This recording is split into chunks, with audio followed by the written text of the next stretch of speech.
तो hello students, देखते हैं जेईई एडवांस का ये एरर का क्वेश्चन है और इजी क्वेश्चन है। जेईई एडवांस 2023 पेपर 1 का क्वेश्चन है ये, और इजी क्वेश्चन है, बिल्कुल भी डिफिकल्ट क्वेश्चन नहीं है। आप देखेंगे जैसे हम आपको बताएंगे, आपको सारी चीजें समझ में आती रहेंगी और आराम से क्वेश्चन हो जाता है। तो इस क्वेश्चन को हम लोग जो है इजी कैटेगरी में ही रखेंगे, कोई ज्यादा कॉम्प्लिकेटेड क्वेश्चन ये नहीं है एडवांस के पॉइंट ऑफ व्यू से। तो प्लीज अगर चैनल पे आप नए हैं तो लाइक कर दीजिए, सब्सक्राइब कर दीजिए, ताकि और भी जो काम हम फिजिक्स में कर रहे हैं उन सब का बेनिफिट आपको मिलता रहे। तो स्टार्ट करते हैं ये सवाल हम लोग करना। तो पहले पढ़ना पड़ेगा क्वेश्चन को, तो पढ़ के देखते हैं क्या लिखा हुआ है। In an experiment of determination of focal length of a thin convex lens the distance of the object from the lens is 10 plus minus 0.1। तो एक्चुअली में ये आपको यू दिया हुआ है और ये इसका एरर गिवन है 0.1 का, जो इसमें मेंशन है। And the form the real image, real image अगर बन रही है तो v की वैल्यू पॉजिटिव है और u की वैल्यू नेगेटिव है, ठीक है ना। इसमें रियल और वर्चुअल दोनों बनती है और v की वैल्यू हमें गिवन है ये 20 और प्लस माइनस 0.2 जो कि एरर। तो error in determination of focal length हमें फाइंड करना है। तो देखिए फॉर्मूला क्या होता है, फॉर्मूला होता है 1/f equal to 1/v minus 1/u। इसको हम डिफरेंशिएट कर दें, डिफरेंशियल इक्वेशन इसकी लिख लें, तो ये वैल्यू आ जाएगी हमारे पास df divided by F square, minus आ जाता है। ये वैल्यू आ जाएगी dv upon V square, minus यहाँ पर भी आएगा और ये माइनस ऑलरेडी लिखा है इसलिए प्लस हो जाएगा, तो ये du अपॉन यू स्क्वायर हो जाएगा। अभी हम लोग ने इसकी केवल ये डिफरेंशियल इक्वेशन लिखी है, इसको डिफरेंशिएट करने पर कुछ इस तरह की चीजें हमारे पास आ जाती है। लेकिन एरर के केस में हमेशा क्या होता है, एडिशन के फॉर्म में लिखना होता है, तो हमें केवल मॉड के फॉर्म में लिखना है। तो अगर हम लोग केवल एरर के पॉइंट ऑफ व्यू से इस इक्वेशन को देखना चाहते हैं तो हम लोग ऐसे लिख सकते हैं, delta F upon F square equal to delta V upon V square plus delta U upon U square.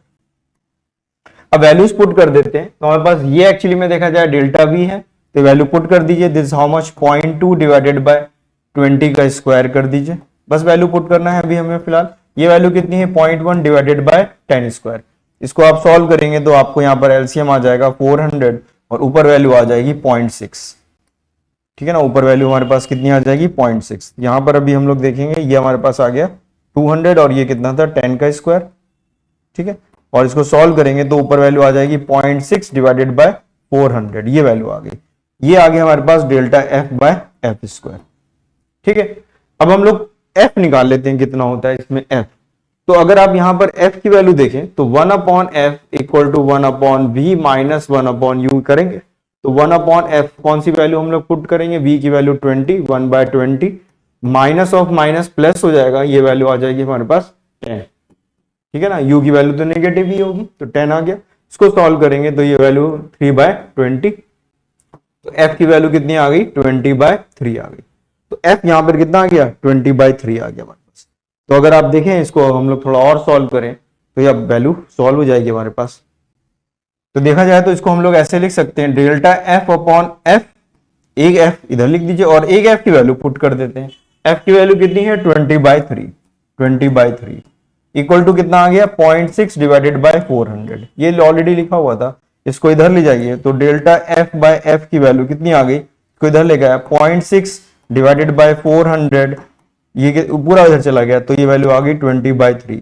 इसको सॉल्व किया तो ये वैल्यू आ गई 1/100। तो अगर आप देखें तो हमारे पास जो डेल्टा एफ बाय एफ की वैल्यू आ रही है वो कितनी आ रही है 1/100 आ रही है। आपसे परसेंटेज पूछा गया, आपसे कितना पूछा गया, परसेंटेज पूछा गया, परसेंटेज। तो इसका अगर हम परसेंटेज देखेंगे, अगर इसका हम लोग परसेंटेज देखें तो कितना आ गया, ये तो फ्रैक्शन आ रहा है।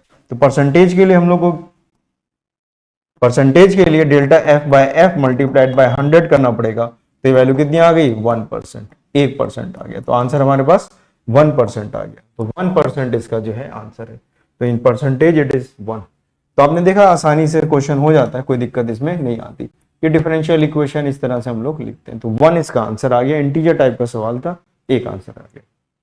तो इस तरह से क्वेश्चन हमारा हो जाता है। तो आई होप आपको समझ में आ गया होगा और क्वेश्चन हम लोग इस पीवाईक्यू सीरीज में करेंगे।